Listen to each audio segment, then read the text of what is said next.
The story begins with a car crash and someone asks whether or not they should save their boss. He's performing CPR, but he's unsure if he actually wants her to come back to life. This is because she made him work under the 996 schedule. Basically, you work from 9 a.m. to 9 p.m. 6 days a week, and that's why, watching her die, he wonders if what happened to her is just karma catching up. He starts to lift her, but wonders if at least helping her now might earn him some good virtues. He leans toward her sweet lips, when suddenly a golden light descends from the heavens and enters her body. The protagonist complains that if she dies, he won't know who to demand his labor rights from. At the same time, he says he never imagined her lips would be so soft and sweet. At that moment, she opens her eyes. The protagonist is blushing as she asks if he's looking to die. The system message appears stating that he successfully startled the Empress and has earned the ability of divine appearance and a golden shield with 3 uses.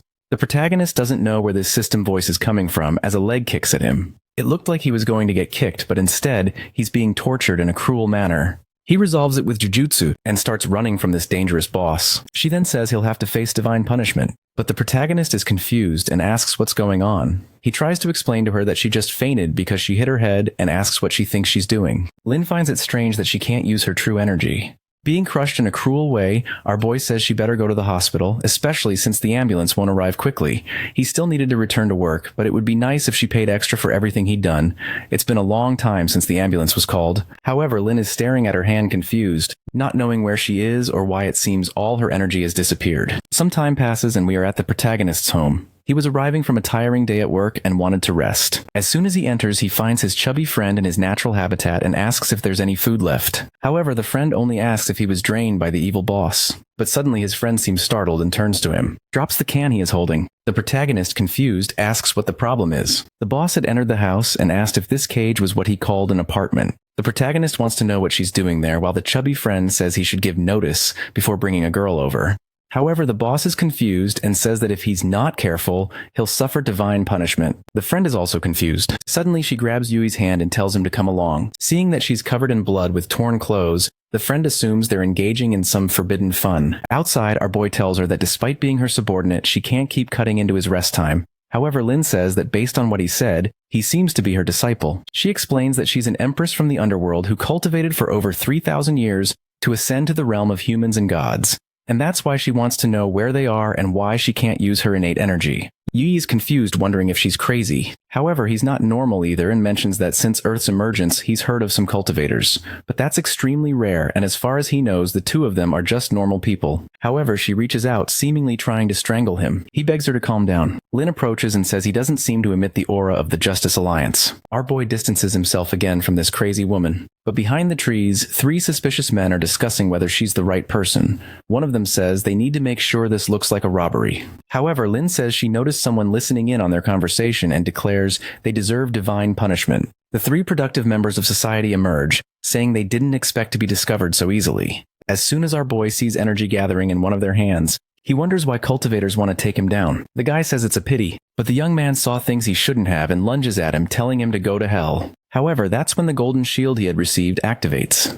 The men are thrown against the tree and wonder how this is possible. The system appears again, saying that because you cause damage, you will receive some beginner cultivation packs. Wei is confused by these voices, and Lin says she'll have to teach her disciples never to let an enemy escape alive, and we'll finish off these insects. She kicks her leg upward, making the man disappear, and says that she's not going to be a bad master. Sometimes physical strength is enough. Meanwhile, Yui realizes he has indeed received the little system. Moreover, it seems connected to this strange woman in front of him, who he is sure is not Miss Lin. Back at home, his friend decides to leave the apartment to him for the night and go sleep at an internet cafe, but he warns Yui to keep quiet to avoid getting scolded. The friend says he can't believe Yui brought this woman home, and Yui is thinking the same thing. He then tells her to come in and make herself comfortable, and apologizes for the mess. She sits down, saying she doesn't care about trivial things, even though her disciples tend to be strict. Yui goes to the fridge and asks her what this business is about, being an empress who crossed worlds. If this is truly possession, then what happened to Lin Mia's body? She explains that she was in the middle of a tribulation to evolve when she got caught in a battle with the Justice Alliance. Suddenly, in the midst of the fight, she ended up here powerless. Yui says she's constantly mentioning this alliance and asks if by chance they are enemies. The Empress responds that those guys are a bunch of hypocrites pretending to be righteous, but are utterly disgusting, and since they want to fight her, they deserve to be turned into a river of blood. Yui, standing by the fridge, thinks this woman sounds more like a terrorist. He then gives her a glass of water to drink. She tells him to take a look at how this world works. He explains that in his world there are things like magic and extremely advanced technology. The boss watches some lolis performing magic. She seems impressed by the power, until Yui shows her spaceships blowing up planets. He warns her to be careful because there are people in this world who could destroy her and the entire planet with a flick of a finger. Staring at the images, she asks if that's really possible. He confirms it, saying she needs to understand that personal cultivation won't stand a chance against these forces. That's why she should never harm anyone, or the consequences could be very serious. She suddenly stands up and says the energy in his world seems very scarce. She places her hand on his forehead and says that the boy's aptitude is one of the best she's ever encountered. Yui suspects it must be something related to that system. Lin explains that if he were in her world, in 300 years, he would reach an extremely high realm. Suddenly his phone rings. He answers it while thinking all he ever wanted in life was to be an ordinary worker and make a little money. It turns out to be one of his colleagues saying that if the bugs aren't fixed by tonight, he doesn't even need to show up at the office tomorrow. Frustrated, Yui says he's not an artificial intelligence that doesn't need rest. Even Lin comments that working so late is no different from slavery. She mentions that in her world, once a bridge repairman did something similar, so she cut him into pieces. Yui is confused because she mentioned it so naturally. She then says that for something as simple as that, she was called a murderer, which doesn't make any sense. Turning around with a smile, she says it doesn't matter because those guys can't defeat her. Yui thinks to himself that she doesn't seem like such a bad person. He decides she's at least a dystopian warrior, someone who fights for what's right. He then asks if her phone is still working because it's essential for daily life. She reaches into her pocket and questions if it's really that important, since she doesn't feel anything magical about it. She hands him the device, asking if that's what he means. The protagonist says that this expensive phone is really good because after the car accident, it's still intact. Yui grabs her wrist, saying that now he'll show her how to use it. He takes her fingerprint, touches the screen, and explains that this is how you unlock a phone. However, Lin turns red, calling him a pervert who needs to be punished. In the next scene, a delivery arrives for him. The boss asks why the air smells so spicy. He invites her to eat some meat with him, and she watches curiously. She puts a piece in her mouth, gets startled, and says it's much less dangerous than she imagined. She comments that the meat feels like a dragon's breath. She asks if people really eat something like this, and he asks if they don't have anything similar in her world. She explains that they do use spices there, but nothing as spicy as this. He smiles and says it's amazing how different civilizations can be.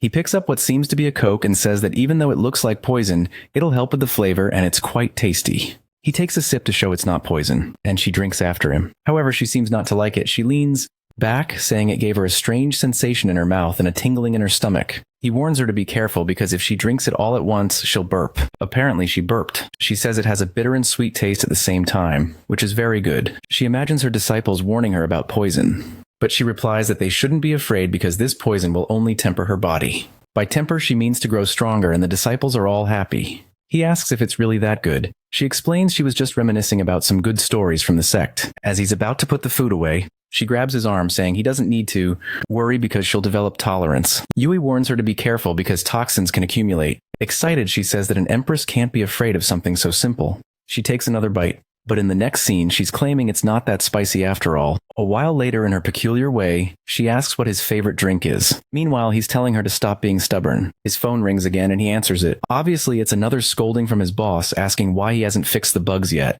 The boss warns that if it's not done by tomorrow morning, he might as well never return. But Yui is confident since this guy answers to Miss Lin. He looks over and sees her. Even though the soul isn't the same, the body is. The scene shifts to the next day. Yui explained how everything works in the world. She responds that she already understands the elevator is a kind of staircase that moves on its own. The protagonist praises her and reminds her that everyone will call her Boss Lin. She assures him she understands and tells him not to worry about her. However, as the elevator doors open, a blonde guy walks in complaining that Xiaoqi is so cruel. He approaches her and says he heard about the accident but is glad to see she's doing so well. He offers her the special breakfast he made just for her. At that moment, she turns to Yui and asks who this person is. He explains it's a guy named Gu Xiaonan, her former suitor. He's the son of the building's owner and everyone thinks he's an idiot. The blonde guy turns to Yui and tells him that next time he better leave her alone in the elevator, and someone as smelly as him shouldn't be near her. but he's completely ignored as Yui suggests they hurry to the office. A chubby guy comes running saying it's good that the boss has finally arrived. He advises her to fire Yui because yesterday he didn't finish the work and only badmouthed her. Yi leans into Lin's ear and tells her it was this guy who kept calling him in the middle of the night. Lin turns to the man and says that as far as she knows, the one ruining her reputation is him. The man, embarrassed, says Yui would never do such a thing and insists Yui must have lied to her. She then says that she spent the whole night with Yui, so she knows very well who's lying. The blonde guy is utterly confused by this situation. The protagonist realizes she just poured gasoline on the fire, but the system detects that he's shocked some nearby people and grants him a few martial arts skills. The scene shifts to the president's office. He tells her not to worry because getting food and lodging won't be difficult for him. As soon as he accesses it, he'll know exactly where she lives, and then she can go home. However, the Empress asks why he's helping so much. As far as she knows, the previous owner of the body wasn't very kind to him. Yui replies that he's a good young man who loves helping others. But in reality, he knows that if he commands the Empress, he'll basically be an emperor. Plus, it'll be great to see that chubby guy get what he deserves. And finally, he can abandon her to die after what happened yesterday.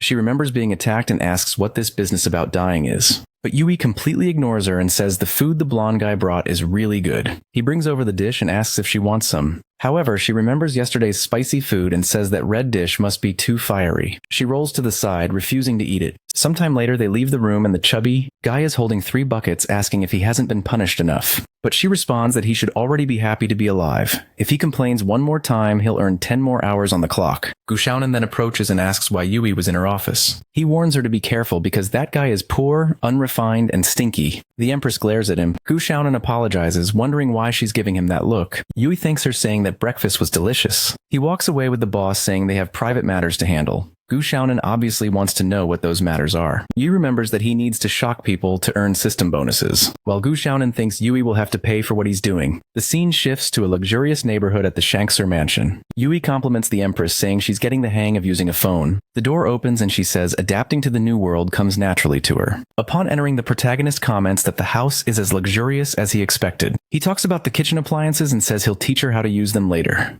But she says there's no need since she's never cooked in her life. He then shows her the bathroom and she remarks how strange it is to do all hygienic tasks in the same place. He explains how to use the toilet, shows her the shower, and she says she'll take a bath. She tells him to fetch some clothes as she is sure the body's previous owner must have left some behind. As soon as Yui opens the wardrobe, he sees the hanging clothes. He remarks that he didn't expect the former boss to be this kind of person.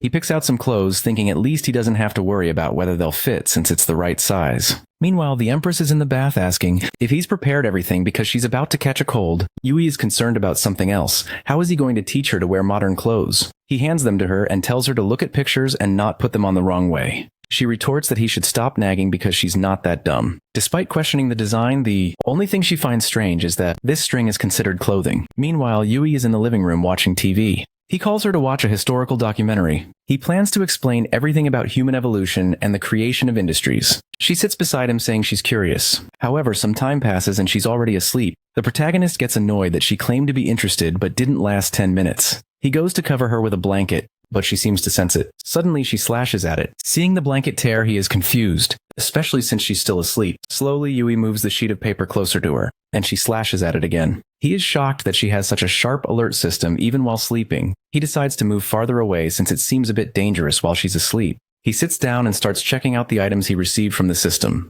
Then he begins practicing one of the fist techniques he obtained. The Heavenly Fist of Tao sounded very pretentious. He shows a few combat stances and feels as though his body is burning. His chest tightens and his heart feels like it's about to explode. She approaches him and says that if he continues at this pace, he'll eventually die. She doesn't know exactly what he's doing, but the better the technique, the riskier it is. Even though he has talent, his foundation is very weak, which just stresses her out. Essentially, he's too weak. The poor guy feels crushed. She says that now that she's had a little nap, she's full of energy. Yui was about to comment on her attacks when his phone rings. It's one of the bosses asking for help with some company files. The protagonist responds that he had taken Miss Lin home and would return to help soon. He tells her he'll try to come back at night, and she asks why he doesn't just stay by her side to help with the tedious tasks. However, he says that with great power comes great responsibility, and he needs to ensure the company doesn't fall into chaos. He then heads to the door, saying there's no reason to make life harder when she's calm, but she tells him to stop and comes closer. He's about to ask why when she steps even closer. Yui asks if this isn't a little inappropriate.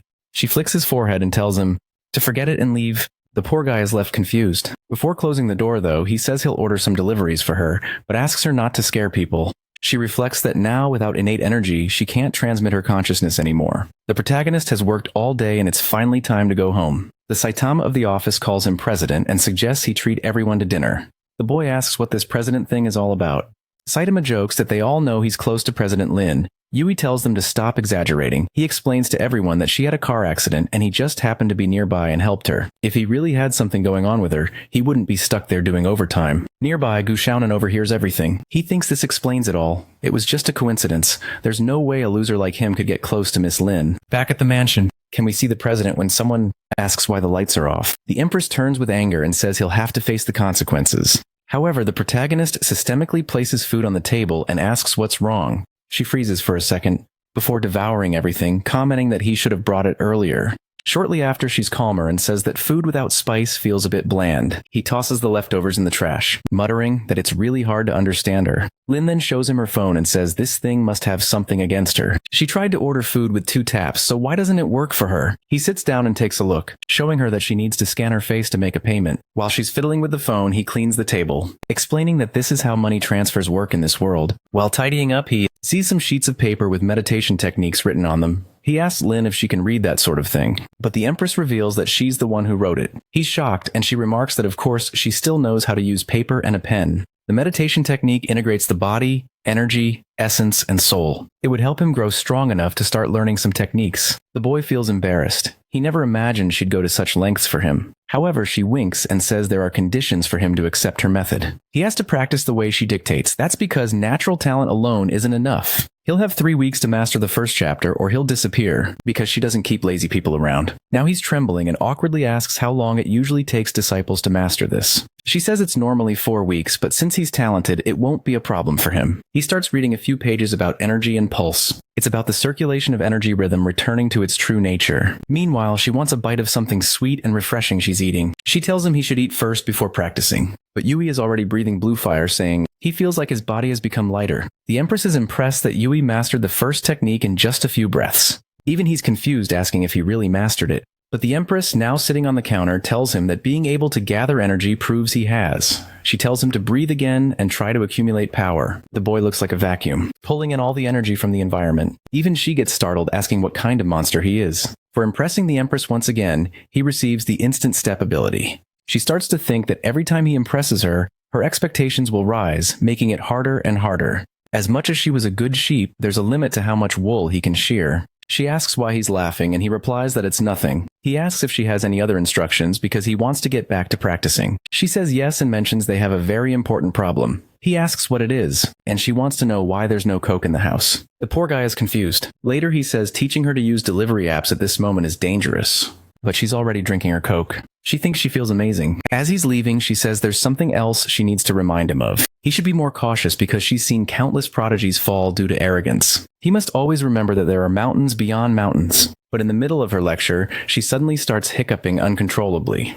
She covers her mouth and says this body is strangely fragile. He leaves saying he warned her not to drink so quickly. She tells him to disappear or she'll finish him off. He responds that she should know that if she keeps drinking that, she'll get diabetes and cavities. The Empress asks if she shouldn't drink it, and he slams the door saying it's better not to. With that, she relaxes, saying she finally has a little peace. But from outside, he shouts, reminding her not to forget that his number's first on the contact list. The Empress reflects that in her past world, everyone feared her. It's been a long time since she had someone care about her this much. Yui is back home wondering where his brother has gone. He decides to flop on the couch since the day was exhausting, and opens up that little game of his. He checks the group chat with his friends who are talking about getting a good score. Yui asks to play, but suddenly, everyone claims to have stomach aches and wants to leave. Apparently, Yui is one of those players who sinks the team, which is why no one wants to play with him. But someone called Old Maniac says he'll be in town soon. Old Maniac asks if Yui wants to grab a meal tomorrow. Yui accepts and gets all excited. He reflects that he's been playing with Old Maniac for 3 or 4 years, but has never met him in person. Meanwhile, in a surveillance room, someone commented that they disappeared into a strange neighborhood. A bald guy says they went there to investigate, but there were no remains of the bodies. Another person replies not to worry because they already found a way to deal with that child. The next day, He's messaging his friend saying he's waiting for him to arrive, all while thinking about the food he ordered. Then someone approaches. Is it old maniac? What's going on? Has the game flipped? Are girls now pretending to be old men? Yui tells the young woman that the table is already reserved. He starts to think she works for the bar and comments on how competitive the beverage market has become. But then she smiles and says she is old maniac. She shows their chat history, startling Yui. Feeling awkward, he asks if she's sure, pointing out that her voice sounds very different. The girl explains that people think she's very gullible and easily tricked, which is why she prefers to pretend to be an old man online. He says the one who introduced her was someone named Sister Ling. Yui comments that now it makes sense why he sometimes heard a woman's voice on Old Maniac's microphone. Feeling awkward, she asks him to stop calling her that and says her name is Xiao Tu, and she'll be living in this city for a while. Later, by a lake, he asks if she isn't afraid of him since she came alone. She says he's overthinking because she feels safe, having trained since childhood. She's confident she can handle 3 or 5 guys on her own. Our boy says he understands, but he's still not used to the fact that his online friend turned out to be such a beautiful girl.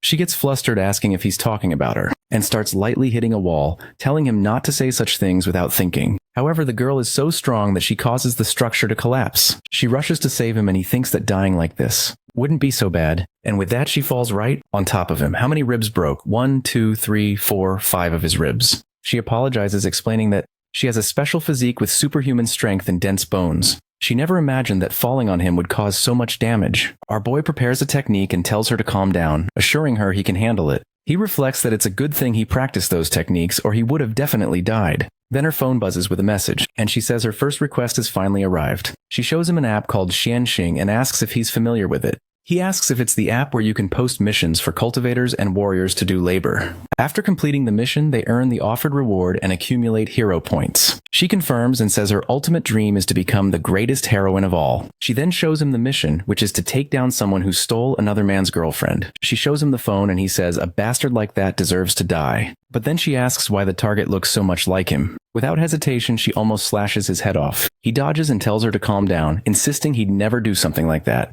But she ignores him and says since it's her first mission she can't fail, so he better stop dodging. She goes for a kick, but he sidesteps and asks why she's trying to kill her friend like this. Motivated, she just tells him to stop dodging and turn into the hero points she needs. He dodges again and she seems puzzled by how he's always avoiding her attacks. The protagonist thinks that in his life no woman ever comes easy, but since she wants to do things this way, he won't hold back. He uses instant step to appear behind her and prepares to use the Dao fist, just almost blowing her away. She realizes she made a mistake trying to kill this guy. With that, she gets scared. And he earns the Soul Shock technique. This ability stuns the opponent, making the opponent obey him for a while. Xiaotu says her grandfather always told her that China has many hidden dragons, and now she sees there's no way she can defeat him. Yui tries to comfort her, saying not to worry because he's also been training since childhood. He says he only won because he caught her off guard, but she says she doesn't believe that, pointing out that the way he dodged her attacks was strange. She says she'll need to check him out, and he asks what she means by that. She starts poking his body, saying that if he's been training since childhood, there should be some marks. She lifts his shirt, telling him not to resist because he doesn't have a choice. Later, she asks what's going on because he's only been practicing for 3 months. He admits he thought the abilities he'd learned were special,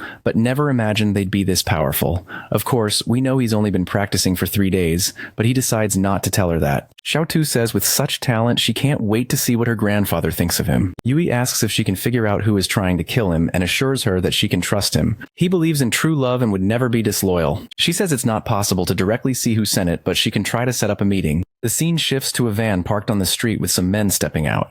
A guy with gold earrings asks if the girl managed to complete her mission. Xiaotu says yes, and he can do whatever he wants with the boy. Meanwhile, our protagonist finds it odd since he's never seen these people before. The man congratulates Xiaotu, saying she'll get a 5-star review. At that moment, Yui asks the man if he's made a mistake since they've never met. But the man asks if he has already forgotten him after using him. Then he orders his men to take Yui. 2 more guys show up carrying something suspicious. The man with the earrings says that today they'll take everything from the boy. One of them says he's handsome, so the leader would do whatever they want with him. Yui quickly realizes that either these people are acting in bad faith or they're being manipulated. He decides this is the perfect moment to use the technique he just acquired. He activates the Soul Shock technique and orders them to find out who sent the mission and deal with them instead. Xiaotu asks if he's just going to let those people go. He replies that for now it's the best solution. On the way home, she says she wanted to spend more time with him today, but unfortunately, she's getting calls and needs to leave. The protagonist says since she'll be staying in the city for a while, they could meet again later. She waves goodbye, saying they'll see each other soon. We watch as she gets scolded by her sister, wondering what his friends will think when they find out the old maniac is a girl. Just then, Yui gets a call on his phone and remarks that she's finally learned to use the device. He answers and jokes that if she's been kidnapped, she should cough twice. But the Empress responds that using a communication artifact is easy for her. She bluntly states that she wants him to accompany her to buy some clothes. In the next frame, they've already arrived at the store and Yui is handing money to the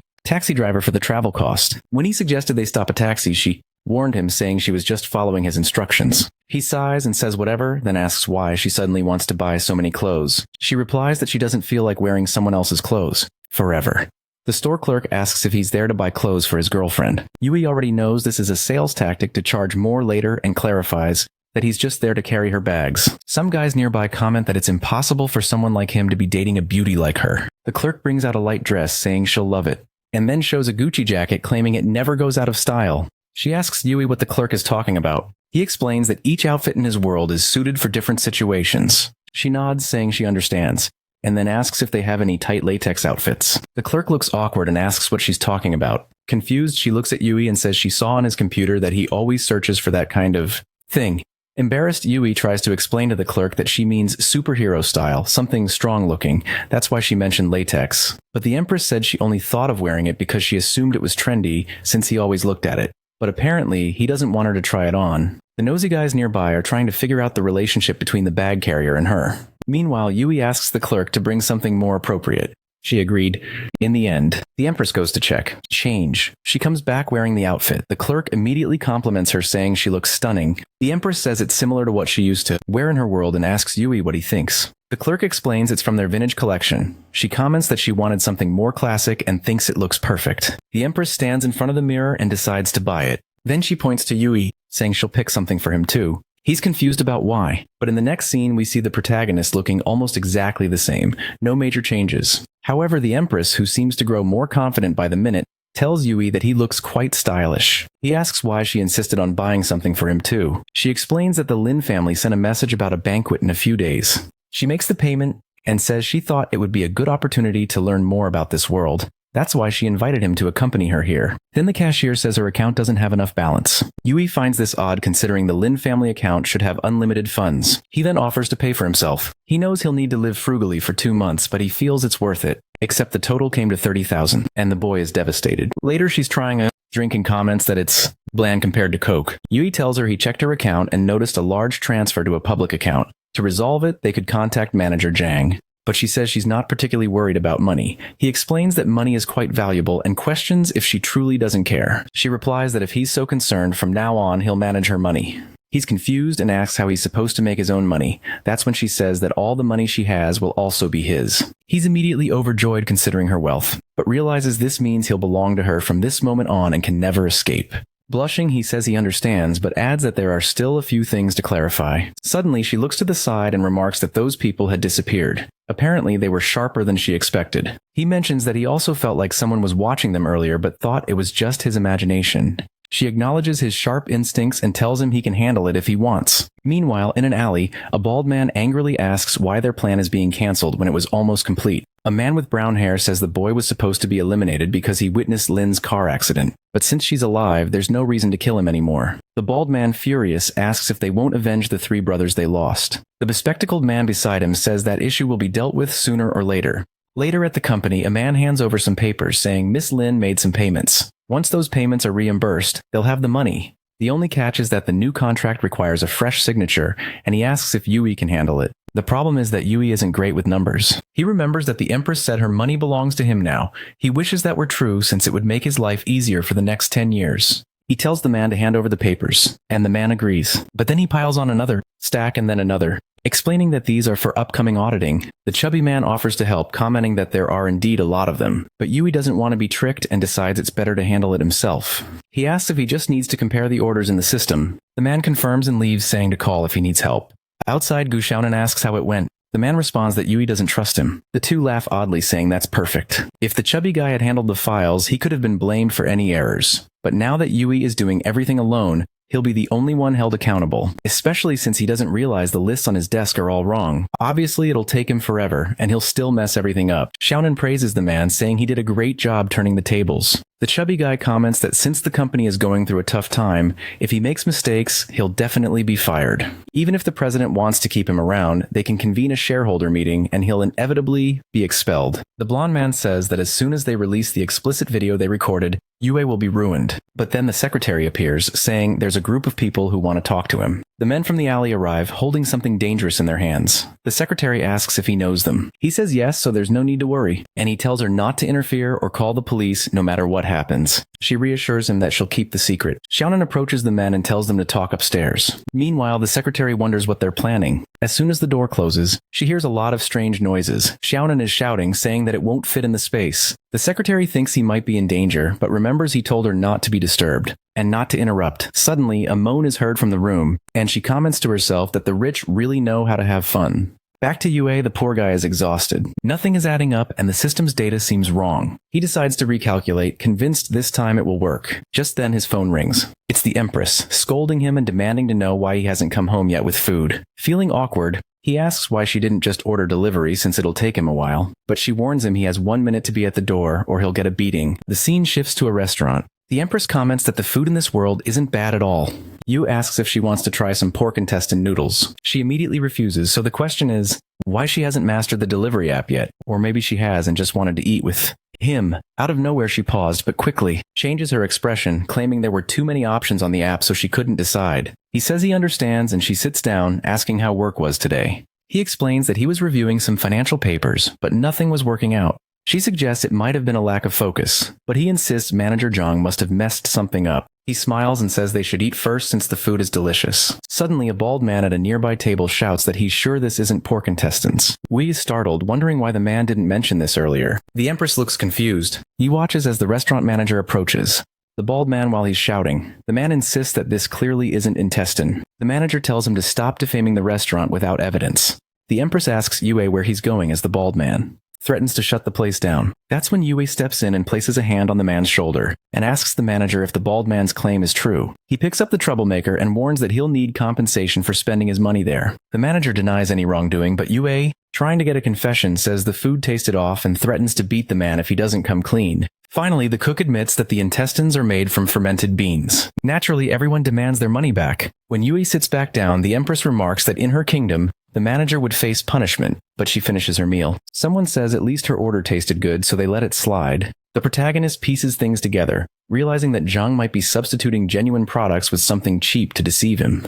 The next day, Yue is back at the office. Zhang approaches and asks if he finished the documents. Yue replies that he has already sent them to the investors. Suddenly, Zhang exclaims that this is terrible news. He apologizes, claiming he made a mistake. He forgot to update the supplier list and used old pricing. He shouts for everyone to hear that if Yue signed and sent those documents, the company will lose millions. Some other employees join in, saying this will impact the entire company. Xiaonan shows up asking what mistake Yue made this time. However, it seems Xiaonan had a rough night. He's visibly in pain, clutching his lower back. Zhang asks if he's okay. Our boy just smiles, saying he's curious about all this commotion. Xiaonan then says that because of Yue's mistake, no one in the company will get their bonus this month. The rest of the employees get angry, saying they were counting on that bonus. The blonde man says that since Yue is now the president's representative, he'll have to explain this to everyone. Yu then reveals that all the contracts had been sent with the correct prices, so there's nothing to worry about. Xiaonan looks confused by this no-problem claim. Yue shares the numbers, telling them to take a look. When Zhang checks, he confirms that the numbers are indeed correct. Wei even points out that Zhang's mistake almost cost everyone their bonus, so it's only fair that he provides an explanation. Embarrassed, Zhang admits he made a big mistake. But thanks to Brother Liu, the company avoided a major loss. Xiaonan interjects, saying that although Zhang made an error, no real harm was done. That's when Yue stands up and says Master Xiaonan doesn't seem to be feeling too well. He places a hand on Xiaonan's shoulder, shoves him into a chair, and tells him to sit for a moment. Yu adds that he's more curious about why all the company's money is in Xiaonan's account. Employees shout, saying now it makes sense why their bonuses have been disappearing. Xiaonan tries to lie, claiming he has no idea where the money went, and that he wouldn't even invest in this company if it weren't for President Lin, but Yue just tells him to stop lying. Cornered, Xiaonan admits he remembers now. It was Zhang who transferred money from his account because he needed it. He insists they just need to talk to Zhang to get the money back. Yue remarks that it's great to see his friend Xiaonan repenting for his mistakes and exposing the cowards. But Yaonan, seething with rage, mutters that he wants to kill this damn guy. Meanwhile, the employees grab their keyboards. Yue tells them they know what to do. Naturally, the manager gets beat up with everyone shouting that this is why they always have to do overtime. Our boy then gets a message from the Empress, who as usual is starving. That's when Yue remembers that today is the Lin family banquet. The scene shifts to the Lin family mansion where a man named Lin Wei is getting ready. He's the brother who previously tried to kill the Empress. A maid approaches him, informing him that the guests have arrived. Then the protagonist and the Empress appear. Yue comments that the place is truly a spectacle. However, she doesn't seem impressed and asks if the Lin family isn't supposed to be more prominent. Yue says that to him, the party seems very luxurious. But she retorts that she doesn't see a single can of Coke around. At that moment, Wei approaches the Empress and says their grandmother was worried she wouldn't attend. She completely ignores him. Confused, Wei asks why she's not speaking and why she's acting so distant toward her brother. Yue steps forward and explains that she hasn't been feeling well since the car accident. Wei asks who he is. The protagonist introduces himself as the president's assistant. Suddenly, Wei offers her a glass of wine and points out that the heads of Pan Industries and Fake Shui Industries are nearby. He suggests she go entertain them. With that, he leaves. The Empress asks Yue who that man is. He explains that in theory he's supposed to be her brother, but he's not entirely sure. What he does know is that this guy is under 30 and already the head of the Lin family. The company she owns is just one branch of the family's holdings. The Empress says the place is boring and has an atmosphere she doesn't like. She then looks at the glass of wine and comments that at least it looks good. Before Yue can stop her, she drinks it all. Immediately she asks if that was alcohol and why it's so strong. Yue explains that modern distillation techniques have improved a lot, so the alcohol is much stronger. She looks a bit disheartened, wishing for a Coke. Yuki notices a blonde passing by with a tray and asks if there's any Coke around. She says no because high-end VIPs only drink this kind of cocktail. The two laugh, wondering what kind of bumpkin would want Coke at an event like this. One of them says not to say that, he might be someone important if he's attending this event. But the other replies that it's impossible and he's probably just a kid Miss Lin brought along. After all, she's already heard rumors that Lin Moyu is expected to marry someone from the Pan family at this banquet. Now Yue understands why the Empress was invited to this. He notices that in the meantime, she's been called to a table. A man with purple hair says that the higher a woman climbs, the less she's worth. Another man sitting across from him says that's a harsh thing to say and suggests he drink instead. But the purple-haired man asks if he's wrong, saying a woman should focus on staying beautiful and finding a good husband. The other man asks if he has someone in mind. He replies that he's not very interested after seeing his father's 12th wife run off with his money. However, he mentions that his father is so strong, only 60 years old and ready to have more kids. He tells the Empress that he's always advised his father that low-class women aren't worth it, but someone like her from the Lin family must have blood good for something. He places a hand on her shoulder and asks what she thinks of his offer. Meanwhile, Yue is worried since he knows everyone at this event is influential in the city. But seeing Lin angry, he decides he doesn't care about that. He grabs the idiot's arm and twists it. The man, panicking, asks if Yue knows who he is and demands he let go. Meanwhile, Lin wonders what he's doing. Yue sees this as the chance to shock everyone. The man breaks free and asks who he is and if he's lost his mind. Our boy introduces himself as Miss Lin's assistant and says he's doing the man a favor. But the man points at Yue and says if he doesn't explain himself properly, he'll have serious problems. Yue makes up a story about being a doctor and claims the man's wrists were damaged. The man isn't that gullible, though, and asks if that's how Yue plans to play it. He calls over his bodyguard and tells him to take care of this boy. He also tells everyone to watch and see what happens when someone messes with the Pan family. Yue tells him to stop stalling and come in already. The bodyguard charges at him, promising Yue will regret his words soon enough, but Yue easily dodges the first punch. He remarks that while the man's boxing skills are refined, they aren't enough to deal with someone like him. With a punch to the face, the man goes down. Meanwhile, the Pan family man says the bodyguard was a level 3 cultivator. The people at the table murmur that someone that strong would stand out anywhere in Jiang City. So who exactly is this kid? With everyone shocked, Yue activates the system and receives a rejuvenation medicine. Then an elder from the Lin family shows up and asks Yue what's going on. Yue explains about the bodyguard fight, and the elder mutters that Moyu must be losing her mind. The Pan family man asks if this is how they treat their guests. The elder, visibly flustered, apologizes and promises they'll handle it. But the Pan family man simply says to forget about any alliance through marriage. Strangely, the Empress tells Yue she thinks they will benefit from all this. Yue, startled, wonders if she knows about the system. Feeling awkward, he says he only did it because he doesn't like sexist comments. But the Empress isn't easily fooled and says she's certain there's more to it. Suddenly, the elder points at her and demands an explanation, accusing her of disrespecting the family. He claims they never cared about her lowly origins, raised her with difficulty, and gave her everything. So why is she repaying them like this? Lin turns to Yue and asks who this man is. Yue replies that he has no idea. He's probably just some random elder from the family. The man continues shouting, saying that the family is prominent but has been humiliated because of her, and she better apologize to the young master of the Pan family. Yu tells her to stay calm and that he'll handle it, but she ignores him and asks the uncle if they really consider themselves noble and elegant, because to her, they're just people without virtue who only care about appearances. From the conversation she overheard, she had already figured out they only cared about superficial fame and contributed nothing of real value. She continues her tirade, leaving the uncle speechless, but she asks if she said anything untrue. She adds that if they're waiting for her to apologize, they should save that request for her coffin. The humiliation is so great that the poor man collapses, hitting his head on the floor. The uncle gets up and says she must be losing her mind to say such things, but she simply states that if they'll excuse her, she's leaving. However, the uncle warns that everything given to her will be taken away, and she'll be expelled from the family. At that moment, another man nearby interjects, asking them to wait. He introduces himself to Yue and asks if he can get to know him better. Approaching Yue, he says he has remarkable skills and wants to know who his master is. The protagonist replies that the martial world is complex and diverse, and it's not convenient to delve into the details of his life. But then Wei steps in and tells the guests that having the support of a martial group like them would be excellent. He asks Yue to explain himself, who only says it's not that he doesn't want to, it's just that technically he's never had a formal master. The best he can say is that he received some guidance from a few notable figures. Linwei calms everyone down, saying today isn't the time to discuss business. He just wants to know about Yue's relationship with Lin Moyu. He explains that until now he's only ever seen her with one other person, but seeing her accompanied by such a talented young man reassures him as her brother. The man nearby mocks Linwei, saying earlier he was ready to marry her off to anyone just to form alliances. The Empress says she's tired of all this chatter and that it's time to leave. They head out while Wei waves them off, saying he won't interfere any further. Suddenly, a waitress approaches, saying someone's phone is ringing, but Moyu notices something, points to the phone, and tells her to come closer. She orders her to buy 5 cases of Coke, not just for her home, but for all the Lin family residences. Her brother looks confused, trying to figure out what she's doing. Moyu tells him to ask the waitress why she was whispering about the guests. Yui already remembers, it was the same waitress who called him poor earlier. To avoid losing his sister's favor, Wei immediately orders the waitress to fetch all the Coke, even if she has to go on foot. Later, they're at a street food stall, and Yue comments that there's nothing like a late-night snack. Holding her Coke, Moyu says it would be even better if it were cold. Yue offers her a beer, saying it pairs perfectly with the food here. She asks what it is, and he explains that it's an alcoholic beverage with different flavors. She tries it and says it's quite different from the drinks of her time, yet somehow similar to Coke. However, she makes it clear that she'd never trade Coke for this. The protagonist starts thinking that drinking from the same can would be an indirect kiss and rushes off, saying he'll grab a new straw. Meanwhile, she notices 2 men nearby threatening a young woman. They tell her she probably doesn't want her boyfriend to find out about this. Her family owes a lot of money, but if she comes with them, the debts can be cleared quickly.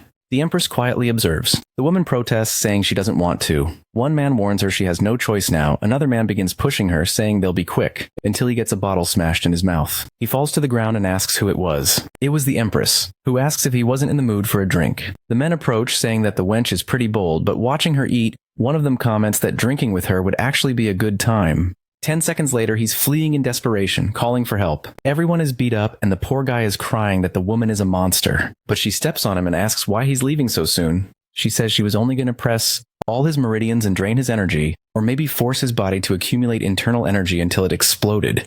The poor man is sobbing, saying he just wants to escape from her. Yue approaches and asks what they did to provoke her. She replies that it was nothing serious. She just wanted to teach him a lesson. Meanwhile, the schoolgirl thanks them for saving her from the loan shark. She explains to Yue that she was being threatened when his friend stepped in. The shop owner interrupts, wanting to know who will pay for the damage. Suddenly, the police arrive. As they start arresting the men, they accuse the woman of breaking everyone's bones. Yue knows this could cause problems and asks the girl if she can testify to what she just told him. But she runs off, saying that if she does, her family will get into trouble. The Empress says it's no problem. Yue retorts that it's easy for her to say, but everyone else here will claim she's guilty. As the police approach, she explains that in situations like this, all they need to do is tell the truth. But Yue grabs her arm, saying that one isn't worth this time, and bolts, yelling that if they stay, they'll be in big trouble. Meanwhile, the poor shopkeeper is left waiting for someone to pay him. Later, while resting on a bridge, Yue remarks that it's a good thing he practiced those techniques. Otherwise, he wouldn't have been able to run all that distance. He's convinced she wasn't the villain in this story, but thinks she needs to be more cautious. We then see a glimpse of the Empress's past. Yue explains that in his world, false accusations are commonly used to ruin people. Rumors are always a mix of truth and lies. Since she doesn't like explaining herself and has some ignorance about the world, she'll always end up in trouble. At the rate things are going and with the problems she's causing, she'll become the villain of this world. She simply responds that she doesn't care and isn't very interested. Yu declares that from now on, he'll keep an eye on every word and action she takes. If necessary, he'll ensure she doesn't encounter any problems. Suddenly, the Empress throws herself onto Yue and asks if he wants to go with her to the world she came. From blushing, Yue asks what she's talking about. She moves closer, grabs his face, and reveals that the true Empress's name is Qingming. In the next scene, they're entering Yue's house. He notices something blonde on the couch and wonders who it is. But as he gets closer, he's startled to find his friend left an inflatable doll on the sofa. He tells her to wait a moment while he cleans up the space. Later, she sits down and asks about calling her Qingming. The Empress explains that within her body, there's another soul connected to hers. So the body of Lin Moyu contains the Empress's soul, but the Empress's soul is also linked to another. Apparently, at this moment, the connected soul has taken over Qingming in this place. She explains that because Lin drank alcohol, the connected soul was able to assume control. She grabs his face and says that if he can help Qingming, she will owe him forever. She offers to pass all the knowledge she has onto him. Unlike the naive witch that is the Empress, she claims to possess immense knowledge. Yui is still confused, trying to figure out where this lunatic is heading with this. He asks how he can help her. She says she needs help removing the seal on her shoulder. Grabbing his arm, she tells him she'll teach him the technique to remove it, or at least lessen its effect. Our boy says it's fine. He'll try to help, but she doesn't need to worry about paying him back in any way. He asks if all he needs to do is strike the seal with energy, and she says yes. Instead, he strikes her to see if she'll faint, muttering to himself that this body-swapping business is getting out of hand. The scene shifts to the Lin family knocking on the door of a house. A purple-haired woman answers, saying they should have received the message that the master wouldn't be showing up tonight. Lin Wei reassures her they won't take much of her time, explaining that Master Wang has arrived in the city and they prepared a banquet. However, they notice that another elder didn't attend and got concerned he might have health issues. The woman says the master is fine and they don't need to worry. She closes the door in his face, leaving Lin Wei frustrated because he just wanted to deliver a message. The group grumbles that the old man is really complicating their lives. Lin Wei advises them to calm down, reminding them that no one in the city can oppose Master Wang. He leaves, urging them not to damage their relationship with the Wang family. The woman re-enters the house and tells the master she sent the visitors away. He thanks her, saying he could have met them but preferred to spend time with his granddaughter. That granddaughter, Xiao Tu, asks why he's treating her like this. Her grandfather says this is because she kept talking about losing to a young man who had practiced far less than she had. She apologizes but insists that Yue is impressive and her grandfather will understand when he meets the boy. Back at Yue's house, the Empress remarks she never thought she'd have a day like this. Yue says it's thanks to modern alcohol. She notices a bruise on her forehead and asks what happened. He dodges the question, saying she must have accidentally hit her head somewhere. He hands her something to drink, joking that he didn't expect her to have such a low tolerance. She explains it's because she's experienced few things in this mortal body. As she goes to drink, Yue asks about the two personalities and the person named Qingming. The Empress spits out the drink and asks if he really met Qingming. He says yes and explains that the woman introduced herself as a spirit trapped in her body, seeking help to escape. The Empress confirms it's true. Qingming is a spirit she imprisoned in an artifact to continue strengthening it. Yue asks if she's serious and wonders how someone steals another person's spirit. The Empress explains it involves peeling the person's skin while they're still alive, extracting spinal fluid, and using endless torture to separate the soul from the body and seal it in an artifact. She then asks Yue if he regrets saving the wrong person. He relaxes and says no, he made the right choice. At least by helping her, he knows what she wants, but with Qingming, he has no clue what her intentions are.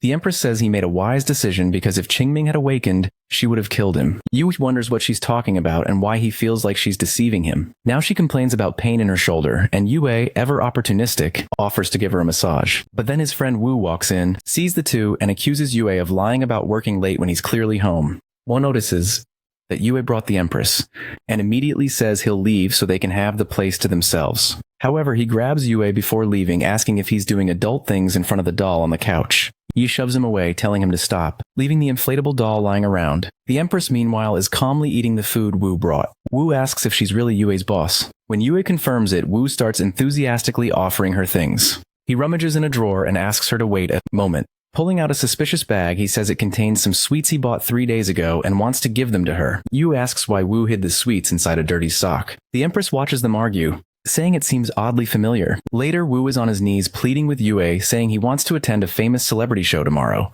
The problem was that the tickets were sold out, but Woo knew she worked for the Lin Corporation. Yu tells him to stop following these internet celebrities, reminding him of the last time he maxed out his credit card. But Woo replies that Yue will never understand what true love is. He claims he supports her without expecting anything in return. Yu only responds that he knows his friend too well. Woo then shows a picture of the idol and promises not to worry. He'll make sure Woo gets a ticket. Sometime later, the Empress is writing some talismans. Woo asks if she's crazy, and Yue casually explains that she went to the Longhu Mountains and enjoys doing this. Moyu hands him one and tells him to inject true energy into it. But Yue, being cautious, wants to know what it does first. She explains that it's something simple to help him gather more energy. Since he's about to advance, it could be very useful. He asks if the heavens will punish him for using it as a shortcut, and she replies that he's far from being important enough to attract that kind of attention. She then stands up and says she'll also cultivate as she can't afford to waste time. He thinks this is the perfect chance to go see the internet celebrity with his friend. The next day, the event is happening. Done with work, the obvious scapegoat was the one who got the tickets for Yue. Hands them over and leaves, telling Yue to have fun. Woo thanks him, calling him a true brother. At the venue, Yue asks what the event is about. Woo explains that it's to promote urban farming for a day, but he quickly adds that the actual event doesn't matter. What matters is what's on stage. The celebrity thanks everyone for supporting her so much. Woo asks Yue if she isn't the cutest thing he's ever seen. Yue agrees, but adds that a woman shouldn't rely solely on her looks. The girl overhears this and doesn't seem pleased. Then another man comes on stage, and she says they must support all vendors and build a better city together.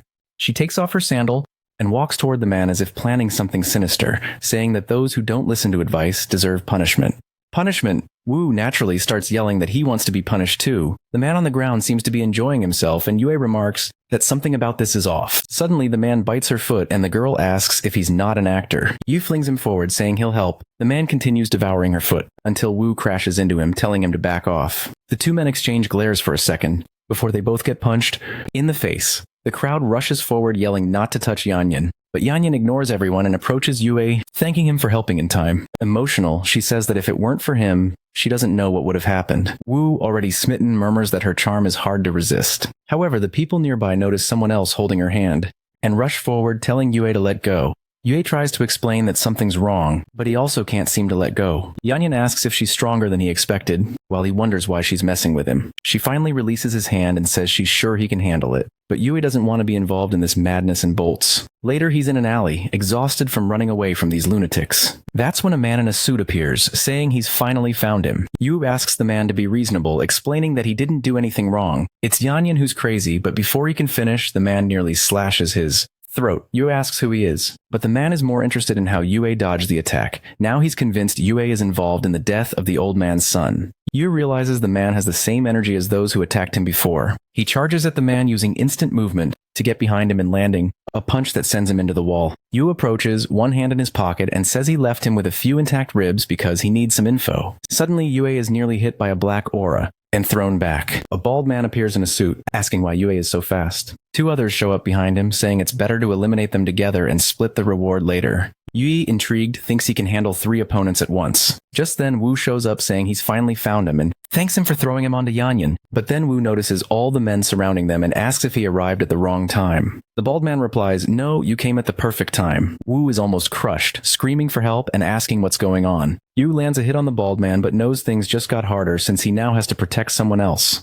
He tells Woo to run toward him, but 2 more men appear, declaring no one will leave alive. Suddenly, a cloud of smoke fills the air. In the confusion, one of the men accidentally hits his ally. He apologizes, and the other tells him to be careful. Looking around, they can't find where Yue and Woo went. Yanyan suddenly appears and rescues Yue. A while later, they're all exhausted, and Yanyan says this spot is safe. She explains that those men are from the Martial Legion but wouldn't dare to pursue them here. Woo sprawls on the ground, muttering that he can't believe he was saved by his goddess. Yue introduces himself to Yanyan and says he owes her a favor, but she simply asks him not to tell anyone about this because she doesn't want to gain a reputation. Woo, now smitten, wonders how he ever thought for a moment she might be a demon. Suddenly, Yanyan changes her expression and asks if he can hear it. Yue asks, "Hear what?" She says, "Obviously it's the sound of your heartbeat." She explains that he was just saved by an adorable, modest girl with a good heart who asks for nothing in return. Surely you must be thinking she's perfect as a future wife. That's why his heart is racing. At that moment, Yue realizes this girl is insane. Later at the park, he asks why, if she's so skilled, she didn't fight back against the guy on stage. She explains that it's company policy. She has to appear vulnerable and weak. That's the only way to be someone everyone wants to protect. He thinks to himself that his poor friend is always being deceived. He brushes it off and asks about the Martial Artists Legion. Yanyan is surprised he doesn't know and explains it's a group of assassins who of course use martial arts. They're a well-known underground organization, but if he wants to know more, he'll have to attend the session. More of her events. She offers him a discount if he does. She says she'll give him 20% off if he decides quick. Too late. Yue is already back in the city, realizing he needs to grow stronger because of this strange legion. He remembers Moyu mentioning he'll need a spiritual jade and decides to call her. She tells him to go to a jade shop and inject energy into the stones, and he'll know which one is spiritual. Before Yue can say more, she says she has to get back to her practice and hangs up. Yu remembers that he earned a reward for shocking those guys in the alley. It seems to be a penetration technique, though he has no idea what that means. To test it, he uses it and looks at a woman, realizing it's a visual penetration technique that lets him see her skeleton. Unimpressed, he complains that the system seems to want to turn him into an orthopedic doctor. Later, the scene shifts to an antique market. Some men watch as Yue injects energy into jade, purifying them in the process. The shopkeeper asks if he has some kind of jade fetish, since he's drooling over them. Yue asks about the price. The shopkeeper praises his eye for quality and says that piece of jade is worth 2 million. Awkwardly, Yue responds that the jade is still full of impurities, so he'll check out other places. As he leaves, he mutters that the guy robs customers more than a bank. Suddenly, Xiaotu sees Yue and asks what he's doing there. He explains that he's searching for a jade amulet, and she says it's a coincidence, as they are too. She introduces him to her grandfather, saying this is the guy she talked about the other day. Yue greets the old man, who introduces himself as Wang. Wang mentions he heard from Xiaotu about how strong Yue is and how he defeated her in a fight. For that reason, he'd like to invite Yue to a duel. However, Yue immediately wants to decline, saying the old man is exaggerating. Wang apologizes, saying he got curious and acted unpredictably. Xiaotu tells them they're leaving and says they can play when they get the chance. As Yue watches the old man walk away, the old man suddenly tries to punch him, but Yue is ready. Yue asks if Wang isn't too old to be using dirty tricks like this. Xiaotu looks alarmed, asking what her grandfather is doing. Wang tears his shirt as his muscles swell, saying he won't let anyone steal his granddaughter's admiration. He tells Yue to prepare, as today he'll experience the strength of wisdom.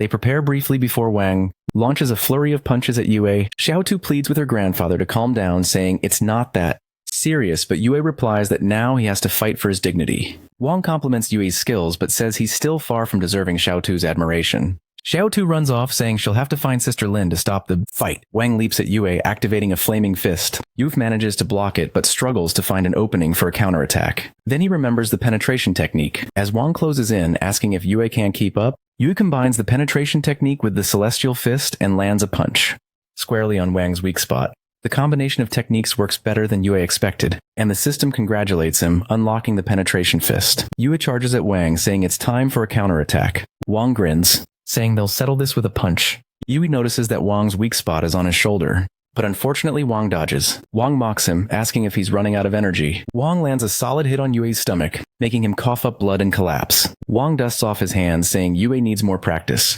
Time passes and Yue wakes up, wondering what happened. Suddenly, a figure in peculiar clothing approaches. It's the Empress. She remarks that she never imagined he liked sleeping on the streets. Yue, embarrassed, gets up and asks why she's there. She explains she heard about something being refined in the furnace and wanted to check it out. She crouches dangerously close to Yue and starts unbuttoning his shirt. She says she's just checking for internal injuries and concludes he's fine. Standing up, she advises him to learn the lesson that not every enemy can be defeated.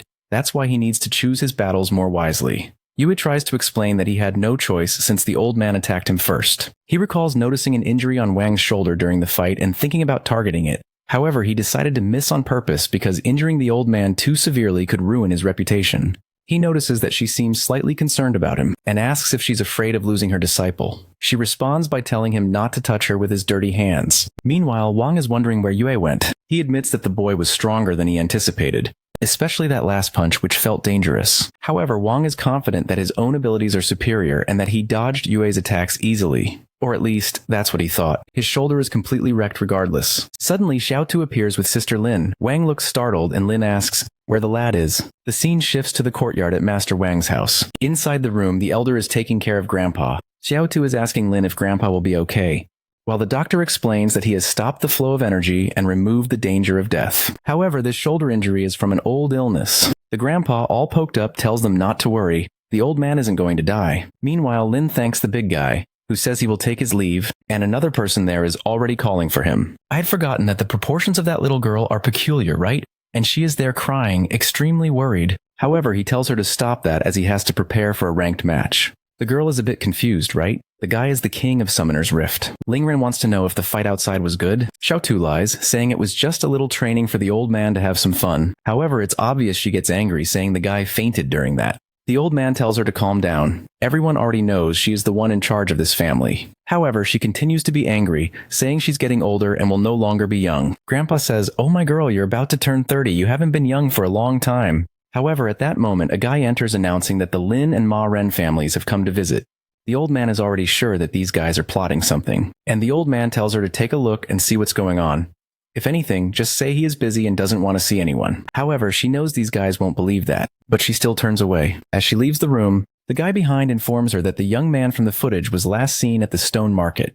Meanwhile, Xiaotu, about to explode at any moment, says that he really is stubborn. Besides, it would be good for that boy to keep a low profile and not draw too much attention. Outside, some guys are talking, wanting to know if Master Wang's situation is serious. One of them complains that just when the collaboration was about to work, the old man pulls a stunt like this. The guy wants to join the Liu family, but the friend says it's still too early. Not to mention that the manager was just a really annoying woman and the heir was a girl. The one in the back wants to know, now that the Liu family is being suppressed because of Master Wang, what will happen? That Lin Yi, however, is thinking it's the perfect chance. The guy is about to die and soon someone will take over that leadership. It would be great to be alongside that person. However, the muscle-bound guy named Song Biao says he brought some pills for the master, and he calls the team saying it would be good for them to visit old Wang. Everyone is suspicious. Everyone knows this guy is from the rival faction. And at that moment, two guards appear and say that at this time, no one can enter the chief's courtyard. Abiao gets irritated and tells the guys to get out of the way right now. Obviously, a fight is about to break out. While everyone watches to see what will be left of the family, Abiao advances, saying that if they are refusing the medicine he brought, it's because they want to see the old man dead, and he won't allow that. He tells the group to follow along and starts throwing punches at everyone. Just then, Ling Ren appears at the door, carrying a fireball, and throws it in the direction of the guys. They are impressed that she actually showed up, and she doesn't seem to want to make friends and wants to know if they are really there to cause trouble. He Pao is confused. The damn girl wasn't supposed to be that strong. He acts all friendly, Miss Ling, right? I came to say that. However, she just ignores everything he had to say and walks past. Ling warns everyone to leave because the master is fine and doesn't want visitors. But then the big guy looks at himself, and the old man on the left asks what happened to old Wang. Lingren makes up that he played all night, had tendinitis, and that's why he can't see anyone. However, the guy from the Pan family is sure it must be something worse than that. At that moment, the guy in the blue suit steps forward and says, "It's okay. He's just there to inform them about something." Aylin tells him to say it quickly, and he warns that unfortunately, the Tian family is having some issues, and that's why their partnership has been cancelled. He asks them to understand, while thinking there's no way he's going to be stuck with this dead old man. Ling just replies that it's fine and anyone else who wants to back out is welcome to do so. Obviously, the faker starts saying, "Oh, my business isn't going too well, right? We won't be able to support you." Aylin just turns around and says it doesn't matter. She doesn't need their money anymore, and whatever they want can be returned. However, at the same time, she's wondering what the old man is thinking. But in the end, it's obvious each of these families has their interests, and at this moment, they are not aligned. Meanwhile, the old man is telling Xiaotu that those who depend on his family always show their true colors in times of difficulty. In the future, she will know whom to trust and who is just self-serving. All twisted, she compliments him, wanting to know if it's his grand plan. While he admits he was afraid of Ling, however, now that he's seen the situation unfold, he has a new plan. The problem is that Ling knows the old man's motives are genuine, and those bastards are just taking advantage. Abiao, however, is off to the side thinking that the boss spent decades gathering information, and now he will finally be able to test everything. Suddenly, he puts the ball in his mouth, and man, it seems he liked it, saying the sensation was incredible. At that moment, he's eager to discover the truth about Boss Liu when, out of nowhere, the protagonist appears there with a shadow step. The system already detects a crisis, activates the barrier, and the guy is pushed away. Our boy has no idea what's happening. He just showed up out of nowhere, and the guy is on the ground. Suddenly, a voice says he finally arrived, and everyone recognizes it as the master's voice. They know this is the ability of life energy transmission. Meanwhile, Ling wants to know if this is part of the old man's plan. Xiaotu is already in a mess, calling for our boy, telling him to come in quickly. Meanwhile, the guys outside want to know why this guy is showing up there again. The scene then shifts to the city hospital. where someone is snoring. The blonde kid informed them that the uncle's condition was improving, so he's leaving. Lu-fei, however, tells his father to stay put and says that whoever did this to his daughter's face will pay dearly. At that moment, the guy in the blue suit appears, saying that Abiao sent a message saying Ping is fine. And the strangest thing is that it seems all the families were giving respect to a certain Lu Yu, whom no one knows. The father says it doesn't matter, he's never heard of him, while the blonde wants to know why it's that damn kid again. The boss tells him to explain who this fool is. Meanwhile, Ling is telling our boy to come in. He comes in all smiles, telling them to wait a little because a friend of his is arriving. The buff guy, poor thing, falls to the ground all beaten up, saying nothing would stop him from serving Boss Lu. However, I don't know if it's a trick or a favor, but our dear boss arrives stepping on the fool's head. Boss, she's grown, telling our boy that he deserves a divine punishment. The protagonist makes a tactical run and takes off. All awkward, he asks if she wasn't in a hurry. Qing Yan, however, was standing there looking around, while Ling observes and realizes she can't sense this woman's presence. Indeed, the existence of Lu Yu was not as simple as it seemed. She tells everyone to come in now that his friend has arrived. Already in the room, Xiao Tu sees our boy's new friends and goes to greet her by serving some tea. Even the boss is impressed by how big this girl is. The girl was about to explode, really? The protagonist then asks how the old man feels. He sensed something was wrong in the fight. The old man says yes, he knows the boy held back in the attack to avoid hurting him, but he doesn't need to worry. He will recover. Xiao Tu feels relieved to know that the injury wasn't the protagonist's fault. Ling, however, says it doesn't matter. She should stop playing innocent while doing crap behind everyone's back. At this moment, the boss is looking at a picture on the wall, and the old man tells her that his family has a long martial tradition and military past. All the ancestors fought to defend the land, and over time, the family gained quite a bit of influence. Ling says that this is true, and that's why the other families are so interested in him, just because of that kind of influence. Now, the protagonist is understanding why this old man has been doing all this. And Ling thinks that the old man connecting Xiao Tu with the boy was part of his plan too. All this to ensure that he wasn't one of the traitors interested only in destroying the family. She believes that the old man really made a great fourth-dimensional chess plan. But obviously, right, that doesn't make any sense. And the old man tells our boy that those guys are all wearing masks, while it's much easier to negotiate directly with him. But the protagonist finds all this very suspicious, while the master is already thinking that he will soon be able to control this young man. The old man benefits in the end, and the boy still thanks him. However, Qing Yan comments that to her, the protagonist seemed to be a target. Xiao Tu doesn't understand, and she says that it's fine that the old man had a lot of power, but that was a long time ago, and his reputation is fading and everyone is jumping ship, and now he wanted to use the protagonist as his sort of shield. Lu Yu and Ling are there somewhat confused, and the host is already thinking that maybe she really just made a bit of sense. The protagonist realizes that if he were like a sort of barrier in front of the other family, right, he would reveal all the enemy's weaknesses. While Xiao Tu is angry and asks her grandfather if he was really planning on this. The old man is all scared now, right? Wanting to know who this woman is that suddenly showed up. She just appeared and he already had the feeling that she was gigantic, which is why he was being controlled by her. She's just giving him a stare. The old man tries to explain himself, saying that she is going too far. It even seems like the old man would plan all this. And he tells our boy that whatever he wants, he just has to ask, as they are friends. And Xiao Tu tells our boy the same thing, saying that she will guarantee any wish. The protagonist stops to think and knows, right, that the Wang family is a lineage of martial artists, so if he wanted some techniques borrowed in any area for him, that would be enough. The old man, however, warns that important techniques like the flaming fist couldn't be shared, and even with Xiao Tu crying, he assures that those can be passed to anyone. The protagonist says it was fine, even if they weren't such precious techniques, for him it was more than good. But then Qing Yan comments about some flowers she saw in the garden. She knows they are using them for food. The old man says that yes, they are rare flowers that are cultivated once every 1,000 years. The seeds are very valuable, but he can plant them wherever he wants. The protagonist is somewhat confused, while the old man makes the offer. Strangely, the Empress accepts right away and says that's fine then. The protagonist finds it strange because why is she going so far just for a plant that is used for cooking? But what can he do? The woman pressed W and won't let go, walking away. He waves goodbye to the old man, saying he's leaving. Ling criticizes the old man, saying that he planned, and when he thought he won, he lost the techniques and also lost some seeds. Xiao Tu, on the other hand, says that the old man has to stop being so selfish. However, he replies that he has to be careful. He can't understand what that woman is about. The scene then shifts to the protagonist's house, where that friend of his from the beginning is enjoying Xiao Chan's live stream. He thinks it's the protagonist arriving and says, "Hey Lu Yu, can you pay the rent this month, buddy?"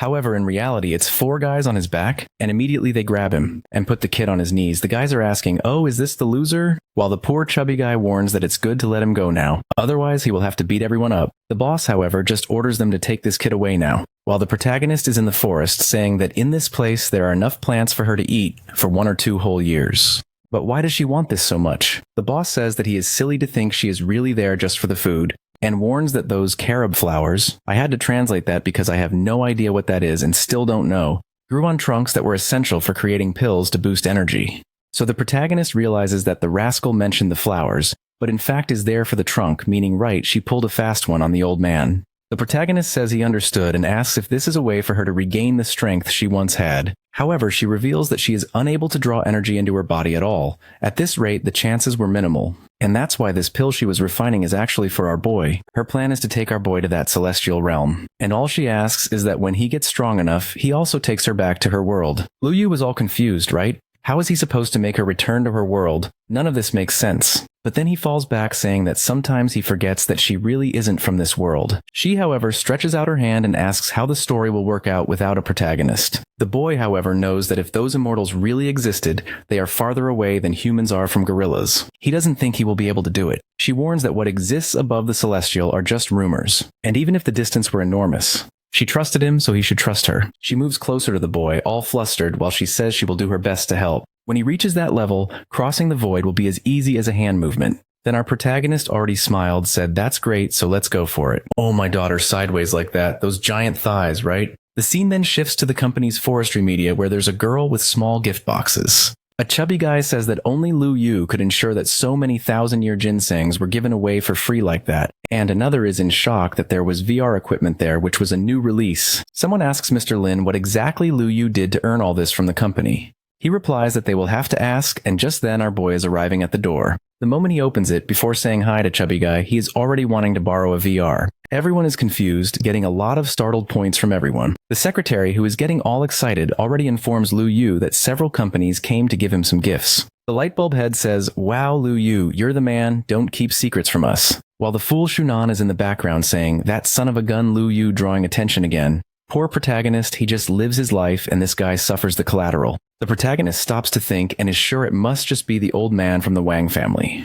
And then he tells everyone to grab gifts and thank the bosses at work. Everyone turns to Qingyan and Lin and thanks them, saying they are amazing. Shunan relaxes, saying in the end, this video is just any employee. Only he can call Xiaoqi and Kiki. However, in the midst of this blonde guy's breeze, Xiaoqi and his brother, right, say that our boy needs to stop being so shy. Several people from the family already want to pair the two up. Now the blonde guy is confused. What do you mean pair them up? And then the brother also announces Lu Yu is now the director and largest shareholder of the company. Everyone is a bit confused and at the same time congratulating the protagonist. And Lin says that this was the elder's wish and now they don't even need formalities with each other.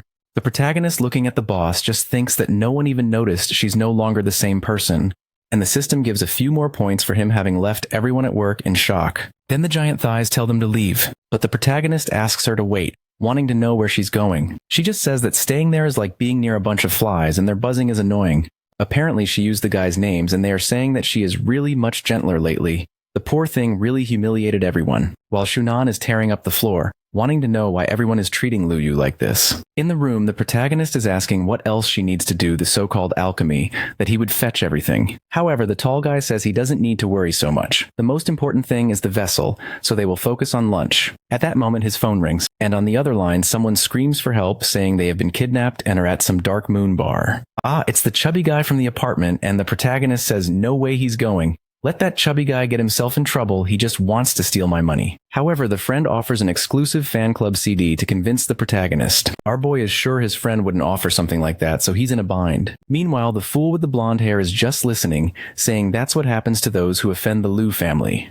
The scene shifts to the Dark Moon Bar, where the bunnies are all excited. On his knees, the chubby guy is suffering. Wow, man, suffering. Maybe I jumped the gun with my words. When the artist is out of ideas, he doesn't draw the clothes, just paints the body instead. She orders the chubby guy to lift his head. As soon as he does, she uses a strange power that seems to mess with memories. She asks if he remembers anything, and he replies that he doesn't because he blacked out when he was kidnapped. She then tells him to tell everything about that certain person without revealing who he is. The guy starts talking about how they are close people, having known each other for a month, when suddenly a bunny opens the door and tells the madam that Lu Yu has arrived. She then tells them to stall a bit while she finishes extracting the information. At the night farm, the protagonist is entering and the bunnies are hopping around. Even Qingyan thinks the clothes are daring, but it's not for nothing, my warrior. You're on another level. The first bunny of this wild territory approaches our boy. From a very curious animal breed, she clings to our boy, clearly showing fear. However, our boy says he's not in the mood for Zootopia today, and he yanks the arm of the fierce one. Oh, what's this? Threw her on the ground. I even told her to explain where the so-called god of wealth who rules this place is. And she replies that it's fine since she can't hit him that way, she'll hit him another way. And the muscleheads are arriving. Wow, protagonist, it would have been better to take a beating first. Boo, here comes a little green guy teleporting in, throws a punch, and the protagonist disappears. Wow, what's this too? You already hit one. Teleported belly first into another, punched the bald guy in the face. The guys are all crooked, while the protagonist activates the new piercing punch and sends everyone flying away. The musclehead is there confused, saying this doesn't make sense, but in a second the guy already has his hand on his feet. Then Bam goes to the ground. They'd almost crush our boy's big ball. What's this? Get out of here, bald guy, old man. Our protagonist is finding it strange why the Martial Legion is hunting him down. And Lu Yu asks the bastard to help while the bald guy tells the bastard to shut up. That's right, the guy said it's fine, but he's going to keep Qing Yan over there in a corner. She doesn't care about you, man. She's sipping a glass of wine calmly. And here goes the fool, right? He wants to get beaten by a hot girl. I don't blame him. He tries to disarm her. A glare tells him to break it. And bam, the fool is sent flying. The leader of the Legion is all confused, while Lu Yu smiles and says they shouldn't mess with her. At that moment, Qing Yan approaches and says that since it was a rescue mission, they needed to be quick. At the same time, the guys realize they are not prepared yet, while the fierce one asks them to show the tricks they have. However, suddenly she feels something strange, and falls to her knees weakened. Someone then warns on the communicator that the effects of the powder shouldn't last long. At this, the protagonist realizes there's something in the air, and the bald guy says that now that they are wrecked, it's easy to finish off the two. However, the fierce one pulls him into her lap and she says, "Oh my god, what are you doing?" "Hey babe, relax, I got this. Just stay up there." He lifted her off the ground and placed her there. Charged a punch. However, the bald guy seems to teleport. When the guy in the red shirt appears next to the protagonist, he unleashes a flurry of punches that looks more like a hurricane of bullets. However, the dude used Kai's technique along with another one. Look, they're spinning around our boy. No one knows where they come from. When suddenly the two are coming from each side, the guy tries to attack again with a big punch to our boy's face. But now he raises the shield, and not even the guy's sword goes deep. Whoa, and the guys took collateral damage, okay? Both went down. The dude is shocked, wanting to know how their physical strength was destroyed like that. Meanwhile, Lu Yu says that despite all the little show, he still has the advantage. The vacuum-packed girl of beautiful sight is getting angry seeing the so-called barrier of the Golden Bell, and the protagonist tells them to hand over their friend quickly or the trouble is going to get serious. But suddenly a flashbang falls to the ground. Well, the hand goes to what matters most, throw it in his lap, and let's get out of here. Man, the drawing was of a flashbang, but in the end, it was a smoke bomb. This isn't a lack of talent from the artist. This is actually the enemy's technique. He fooled even me. It's incredible. Incredible. The vacuum-packed girl is there wanting to escape amidst the chaos, while the protagonist holds the good stuff, saying that this is a trap. Qing Yan says, "You bastard, put me down and take your hand off me." The protagonist gives her another squeeze. "So from here you say what? Ah, okay then, sorry, put me down. Damn, damn." She then said that this place smells of balm and cassia, which are effective against snakes.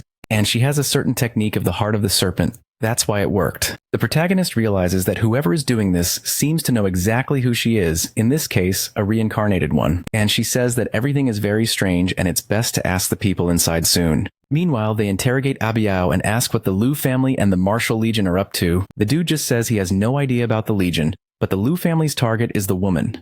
The dude asks why. He says they are hunting the Empress. A month ago, they got the job to take her out, and that was it. Ah, the protagonist remembers, right? A month ago was when she took the Hadouken in the car. At that moment, you realize that the target was actually Lin Miao, the original person of this world. And he wants to know who the client is, but Abiao is going to say he doesn't know anything about that. But here, take this lunch remover to the stomach. Meanwhile, the protagonist turns like a plane on the runway and says they're going to investigate the Lu family, while the fool lying on the ground is shouting for help. Outside, the two are already leaving, saying that this Lu family is famous, so they might end up wanting revenge. I was going to comment that the friend hasn't been saved yet, but look at the poor guy there asking for help, saying he hasn't been saved yet. Elsewhere, the waitress is telling Shunan that the person he is looking for has arrived. However, the blonde guy says that the only person he wants to see right now is Shao-Chi, until our protagonist shows up all beaten up calling for him. He pretends to be dying and says, "Friend, the Martial Legion came to kill me. I don't have much time." Shunan comes over. "Are you sure? You're not fooling me. You're going to die, right?" Because finally some plan has to work out. For God's sake, you better die today. Lu Yu ignores him and just says that the Lu family and the Martial Legion have teamed up. If he is the only one left to protect her, Shunan. At that moment, the scared little blonde says, "What? The Lu family wants to hit Shao-Chi? Those bastards, they're going to die now." Immediately, he calls the two lost guards, who I don't even know what they're doing there, and tells them to join forces to resolve this. He also tells our boy to conserve energy while the ambulance arrives, that he will show Xiaoqi that he is the one who saves her. However, the girl was right there, huh? And she commented that she didn't imagine he had this way with other people. Meanwhile, we see Gu Shunan when he was about to leave. He was pulled by a chubby girl into a room. He asks how her recovery is going, and she sits on his lap saying she doesn't feel well. Her heart is warm with his arrival. Meanwhile, he also brings a paper list with the names of the people he is investigating. He goes all excited to grab the list, but she snatches it from his hand and says he'll have to call her young. This chubby girl, just like she says, is an investment in Bitcoin. If you put her in the gym, the evolution will be fierce. Is there a good chance she'll leave you after that? Yes, but well, not anymore. You'll be alone once she gets hot. Shunan is there saying he'll call her dear, and she immediately crushes him. After a lot of beating, she couldn't handle the poor guy leaving the hotel looking worn out. When our protagonist was off to the side, he grabs him in the alley, shows a little ball in his mouth, and says this will help him revitalize. Shunan, all scared, wants to know what the fool is doing there if he was supposed to be in the hospital. To which he replies that modern medicine is amazing, he recovered very quickly. Shunan, angry, says he's being deceived and asks for the ambulance money back. But the protagonist wants to know if he found out who was behind all that. The blonde tries to disguise it, saying no, he has no information. But the protagonist knows the guy and slams him to the ground, telling him to reveal everything right away. And he starts searching and finds something with information under his pants. Oh, metal. Actually, what he left was a recorder when this dude was leaving. And then he sees that the Bitcoin chubby girl discovered that the one behind everything was Xiao's brother. In other words, the protagonist is in shock that it was that bastard Lin Yi. Wow, that was almost a plot twist, right? The guy acted nice even though he's always been trash. I really messed up, man. I let myself be fooled. However, Shunan is holding our boy, saying things aren't that simple. Our boy, however, comments that this isn't something for him to get involved in. But the blonde says he can't just pretend he doesn't know anything. And the protagonist completely ignores him and rushes out, while Shunan is punching the wall, saying that one day Lu Yu will bow to him too. Back in the office, the protagonist is hunting for some information. He discovers that Lin Yi caused a huge loss for the company, and that's why he wants to get rid of his sister to use her as a scapegoat. At that moment, she walks in asking why he didn't just call and let her know. She comes in all red, wanting to know when a mere mortal was investigating. The protagonist finds this a bit strange and asks why her face is so red. At that moment, she puts her hand on her forehead and says she has a perfect solution. Right away, the protagonist notices her weird heart-shaped pupils. She had been taken over by the other personality. The curse mark even appears on her shoulder. The protagonist is sure of it. However, the fierce one doesn't stop. Right in the recliner, the position is like she's chained. And the weird one still says that the last time she tested him, he was kinder out of nowhere. Now he's getting so threatening. She acts tough. He's confused, wanting to know what this test business is. And the fierce one explains that she is a soul weapon that is separate from the body, basically another spirit. And it was the witch herself, Miyoke, who saved her. In a flashback, we see Miyok looking all empress-like, gazing at a rare artifact. Wow, but she just broke it and said she wasn't interested in that. The moment she broke the sword's soul, there was nowhere to go, so she looked for a body to use as a vessel. The fierce one sat down, opened her pores, and started that huge cultivation. She absorbed all the resentment that the soul carried along with it. The evil spirit tried to dominate her and said that if she couldn't handle it, she should just give up and surrender. But obviously, she survived and ended up managing to use her as a weapon. The protagonist asks if carrying a soul also means carrying emotions. Qingming, however, just ignores him and holds him, saying they should go somewhere else. Then she shows the ingredients and explains that they are to make the so-called purity pill that will help him. The protagonist replies that he has no idea how to do that, but she takes his hand and says it's really easy. The protagonist asks, "What are you doing, woman?" And then her big hand pulls out an alchemy bucket out of nowhere. Qingming hands over the cauldron, explaining that with that he can make the pills by himself. Right away, she tells him to start the process. Sometime later, the protagonist is wondering if it will really be that easy. However, the fierce one there, all out of breath, says that one is not enough. He asks if she's exhausted, and she says it's fine, just a little tired. But here she comes with her tricks. Out of nowhere, she who was sitting stumbles in his direction, asking for help. The protagonist, however, doesn't care at all, just puts her on the couch and consumes the pill. At that moment, he is enveloped in a strange golden aura and realizes he is nearing the level of a grandmaster.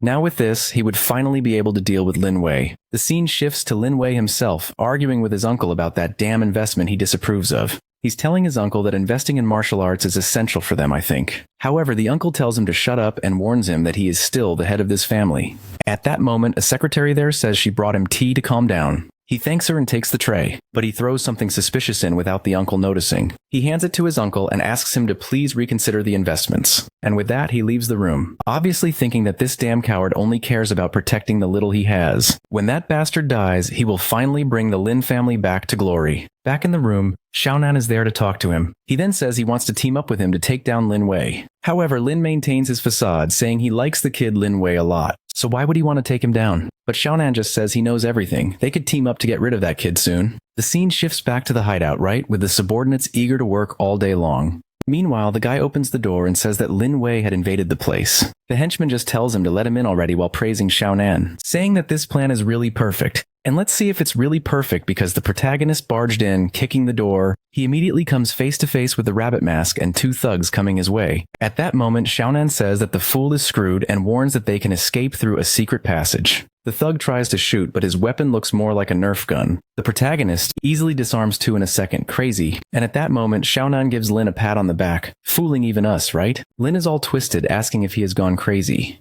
while he grabs something and says he can't stand Lin Wei, but he also can't forgive a bastard like him who wants to harm Miyaoke. We see the moment he punched the wall saying he would kill Lin Wei. Our protagonist told him to just say what he wanted and ask for help. That's when they devise the plan. Now Xiaonan smashes Lin's face, saying that this bastard deserves a beating. Crazy, but the Violet One suddenly appears there with a knife in hand. She tried to launch a beautiful attack on our boy, who dodged. Wow, she was immobilized? Damn, I thought she was more powerful. What's this protagonist? Immobilized, but what position is that, man? Are you scratching the girl there? And she wants to know who he is, how he knows about the Empress. But the protagonist just warns that he will have to see who is behind that mask. Upon removing it, he remembers he has seen this woman before. It was the one who threw the smoke bomb back then. The Violet One, however, is starting to feel the poke, and wants to know how long he will keep holding her in that position. The protagonist realizes that this fight was different from what he imagined and lets her go, apologizing. However, he's a fool, right? Because as soon as he let go, she tried to launch a spinning kick. However, in the end, she got screwed again. She ended up in an even worse position. While the protagonist was pinning Xiang,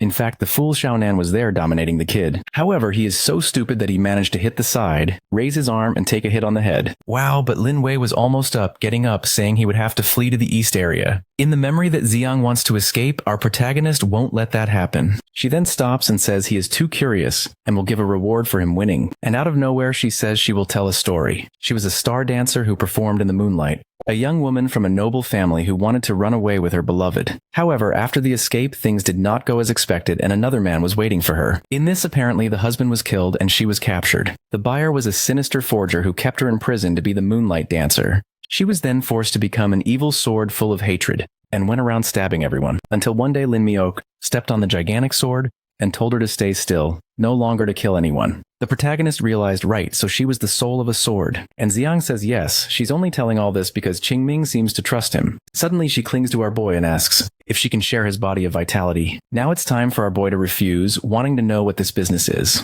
However, she says they would be perfect to break a connection. The protagonist, however, is going to say that he thinks she won't withstand this connection in the more spiritual sense. When suddenly, some samurai guys appear there. But in this, Xiang steps in front and says that this person cannot die yet. Even so, Lin Wei orders the attack, saying that the two should die then. In this, she then says it's okay and warns that she will reveal her power. Suddenly, the sword begins to emerge from the middle of her chest, while the protagonist is activating the piercing light fist and sends it in the direction of everyone. However, he was surprised. The blow that normally finishes everyone off had no effect this time. And the exhausted Lin Wei warns that the Ronins there are at the very least at the level of a master. Hiring them was extremely expensive, but now finally the bastard was going to die. However, in this, Xiang's sword comes flying in front of the guys who seem to be trapped in a strange aura. The guy next to her tells her to attack already, but she already has the sword in hand. The guy insists, but obviously he is cut. At that moment, she had taken control of his body and started massacring everyone. The crazy thing is Xiang is there controlling everything. I thought she was on her protagonist's side, but suddenly she comes to attack him, and using shock, especially since she just defeated numerous masters. In this, she sends a barrage of punches at the possessed bastard. However, the bastard protects himself with the sword. The protagonist, from one second to the next, uses the shadow pass, appears behind, but even so, the guy turns in time and hits the hilt of the sword in the middle of the poor guy's ribs.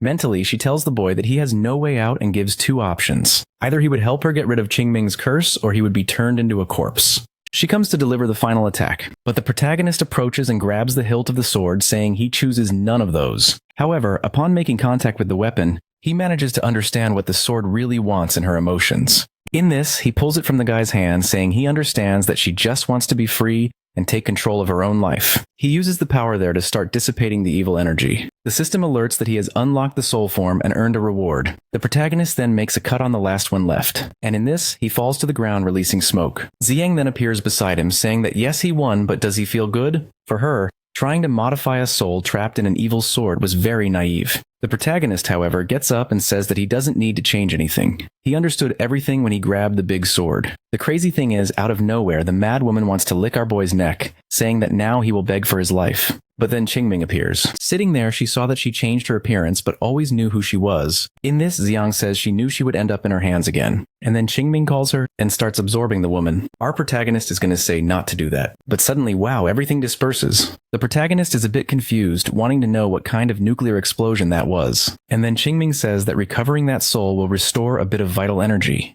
However, she cannot control this power and therefore refuses to be dominated by it. That is why from now on, Xiang is free to live as she wishes. However, the purple one mourns that she will not thank her for being spared, but rather that she will take everything from her. The boss tells her to try to do whatever she wants, and then the fierce one gets up, runs at our boy, grabs him, and bites him. The Empress didn't imagine that this was what she wanted to take from her. And in this, the two are staring at each other. The protagonist got caught up in the romance. Xiang says she now understands what she's been feeling for so long. And the boss is all flushed there, right? Asking what she's talking about. While the villain warns that the next step is to do something a little deeper. However, in this, Qingming throws a little jibe there, forcing her to take revenge. And she better be careful or she will be killed, that's for sure. But in this, Xiang says she is leaving. She is eager to live as a human after hundreds of years as a soul, and jumps away saying that the next time they meet, it will be them asking for forgiveness. The protagonist is a bit confused, right? But says that apparently they didn't come out losing in this maybe. He wants to know what that business was about that she mentioned regarding symbiosis. Clearly the boss seems a bit scared.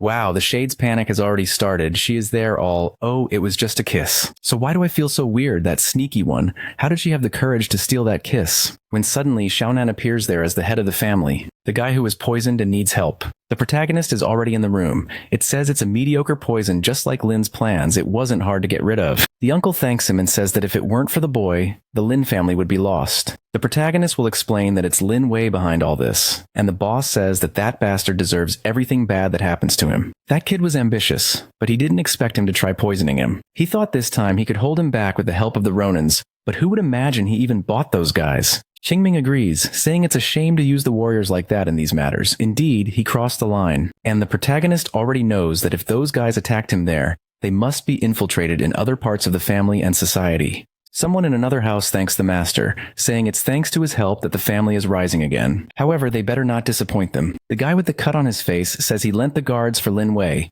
and everything will be fine. They don't have to worry. The boss, however, says he needs to take a look at what's happening, and activates a hexagram there. In the morning, our protagonist and the boss are leaving the Lin house. He then said that this title she has of Cruel Empress doesn't quite fit. She was a very kind girl, and that's why he wants to know, right? Why in the past did she take that woman's soul? Not to mention that he also saw in the memory that she didn't use that evil sword. What Miyoke tells is that it would be a shame to depend on an artifact like that. The protagonist says that it really is what he expected from her answer. And in this, he also comments that she's always talking about this so-called kingdom. So alright, I want to personally visit that soul realm. Strangely, her heart rate rises and she is a bit confused as to why. She thinks it's that woman who affects her feelings that is acting somehow. And in this, she says goodbye to our boy, saying she's going to investigate. The protagonist is a bit lost. Meanwhile, Ling is all messed up in an alley. Suddenly she sees our protagonist, and out of nowhere tries to throw a punch. He just steps aside and she falls like an idiot. He wants to know what the girl from the Yang family is doing there in such a state. Suddenly she wakes up in the room screaming Ronins. She wants to know what she's doing there because she was just being chased by them in the city. The protagonist, however, told her to stop making excuses, especially since she attacked him out of nowhere. Meanwhile, the poor girl barely woke up and is being beaten by Xiaotu. Hold on, girl. No need to hit women like that. Man, the impact was so strong that it even triggered a memory flashback for the girl who remembers everything. She was interrogating a Ronin and asking about the bases and plans, when suddenly a reverse scanning spell appeared there to extract information from the guy. She tries to activate the fist technique to break this, but the result is obvious. Back in the room, she says that in this, the Ronin disappeared and she tried to follow. The protagonist realizes that the Wang family is also investigating these guys, but for now, he decides to pretend he knows nothing. At that moment, Master Wang appears, saying he has already sent for the manuals he requested. The protagonist feels a bit awkward seeing the fierce woman getting up there all messed up, and in that, Xiaotu notices and says that if he wants, she has some even better photos. He feels a bit confused, wanting to know what kind of messed up offer this is. Then he turns to Master Wang, who says he will give Ling to him, but not as a second option. She will have to be his main woman. However, the protagonist completely ignores this and whispers something in the old man's ear. who suddenly tells Xiaotu to go prepare some tea right away. He then asks what this issue with the flaming fist is all about. The protagonist, looking at Ling, says he doesn't know exactly how, but he can perceive the flow of energy. The system explains that since he leveled up, his consciousness has also been increasing. He then tells Ling that the master's affliction is caused by the way the fist is creating hidden damage. The master is surprised that the boy actually discovered the problem with the technique, but tells our guy that there's no way they can abandon the flaming fist because of this family. But I guess he is right. It is a dangerous technique that they even avoid passing on to anyone. The protagonist says that maybe Xiaotu shouldn't learn this at all. However, the chief insists, saying it would be cowardly, and besides, Xiaotu himself wouldn't agree. The protagonist then says that maybe the only option is to improve the skill. Both seem scared and say it's not that they don't trust the boy, right? But trying to evolve a legendary technique like this wouldn't be that easy. Well, at that moment, the gigantic Xiaotu, I still haven't gotten used to it. Every time I see her, I think, man, the artist got a bit carried away, right? She arrives there carrying a little tea with a curious look. The master then says he will show something to Linwei and asks if he can really help. At that moment, a giant red stone appears and he asks what that is. The master explains that it is the martial approval stone, which in theory senses the artist's potential. Basically, only those who surpass a certain amount of power can learn the flaming fist. When the master touches it, they both end up in a blue place, and the old man explains that this is his spiritual sea, which is vast like the ocean. Ling also touches it, and it shows that her wave extends for over 1,000 miles. When Xiaotu touches it, they say her talent expands even more than Ling's. She then tells our boy to try. However, when he touches it, nothing seems to be happening, until suddenly looking up, they seem to be in some kind of galaxy. The old man knows that this is the so-called Star Ocean. Even Xiaotu is shocked, wanting to know how this makes sense. Can it be called an ocean if it's in the sky? At that moment, she realizes that the difference between them is already gigantic. What is this, my daughter? She crushes Ling, saying that this makes no sense at all. The protagonist, having shocked all three, even earns a prize there and sits down. Meanwhile, the old man comes to bring the flaming fist technique, saying he now accepts his help. However, this was an essential technique of the family and couldn't be leaked to anyone. The protagonist gives a nod and says it's fine. It even seems like you will pass it on to someone. Then he closes the book and says that's it. He already understands the technique and can see improvements. He activates the flaming fist, showing that it really was a technique focused on awakening all vital energy. The problem is that there is a thing about causing some damage to the meridian when it is conjured, and the old man tells him that not only that, practicing the flaming fist was also affecting his mind. Even when he didn't want to use the attack, there was a kind of voice forcing him to do so. The girls think the old man is getting serious. However, at that moment, the protagonist already tells them to look. The secret was to release the negative energy in the other hand. While in one hand he has a flaming punch, in the other, the so-called reverse energy is flowing out. Xiaotu thinks the technique has changed too much. While the old man says he understands, mastering the control of two energies like this would be very difficult. However, he sees that Xiaotu was already basically managing it, and she's already praising our boy, saying that she really felt the technique was much more powerful. At that moment, Ling, however, is asking the old man what he thinks the people infiltrating the city are looking for. He says that probably what is happening at Lake Lingshu is attracting a lot of attention. However, he's too old and doesn't have time to worry about such things. Ling tells the old man to stop pretending. She knows he will do something. He says there is no way to hide anything like this. He will have to take action. Before seeing this technique from Linwei, he had given up, but now that he can practice the flaming fist again, he will have to act. Meanwhile, at Emerald Peak, the protagonist is throwing things into the trees, the so-called Millennium Dew that accelerated plant growth. Lately, because his perception has been increasing, he can notice what happens around him without even looking. He decides to lie down there and feel the energy, but suddenly he sits up startled, feeling as if someone is bathing in the lake. From the sound of jingling jewelry, it must be a girl. The rascal thinks it's very dangerous to leave a girl alone in the forest. He will have to go take a look. When he arrives, there's a girl splashing with a fin in the water. He approaches, thinking she's drowning, but if the mermaid drowns, it's over.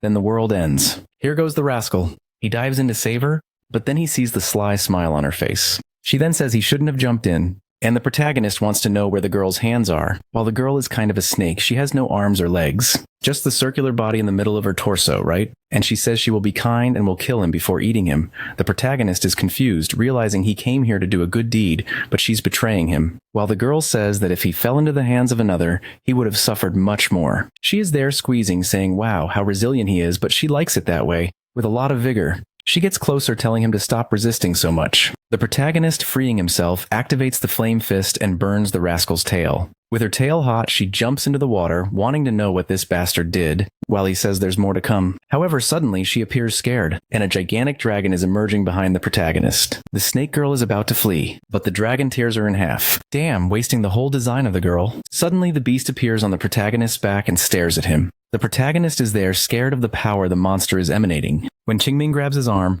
and tells them both to run. Apparently, we are back in the forest, and she is all wet, telling our boy that they were lucky that monster wouldn't want to come into the forest. She wants to dry off for her support, but it's not working anymore. And then she explains that she was trying to cultivate the herbs, but the demon beast destroyed everything. The protagonist is angry, saying that that bastard was all his. Wow, then here's Xiang, who is saying goodbye to her fans with a smile. Was that the demon weapon? I think it is, right? The girl suddenly decided to become a streamer. She waves goodbye to her fans, saying she will see them another day, while the Empress is there wanting to know what she understands about the ethereal lake monster. The rascal sits there all crooked, saying she said she would beg next time. Now she is there asking for help, and that Qingming says it's okay, so she will just absorb her soul again and look for someone else. Right then, Xiang proposes an information exchange and says that the demon is injured and recovering. The protagonist, however, says that creature is extremely powerful. It was difficult for that to coexist with humans. What he doesn't understand is how the Empress knew that Xiang would have this information. She then tells him that just before she ended up in this world, she had already lost contact with the weapon. Lin Wei then understands, right, that the weapon Xiang had arrived in the world before the Empress. And she praises our boy, saying that yes, she's been living there for over a year. Probably at the moment she left Qingming, the flow of time for her to reach that place was different. The protagonist now understood, right? I'm sorry, she says, but the timeline makes sense. And there will be a big blow to the boss, while Xiaonan realizes that the master, just like her, had been deceived. The dragon then turns and mourns that now that the item has been consumed, he will finally be able to get the like in this video that helps Mamoru mix more juicy content for his viewers. Activate the cheeky little bell, and I'm out.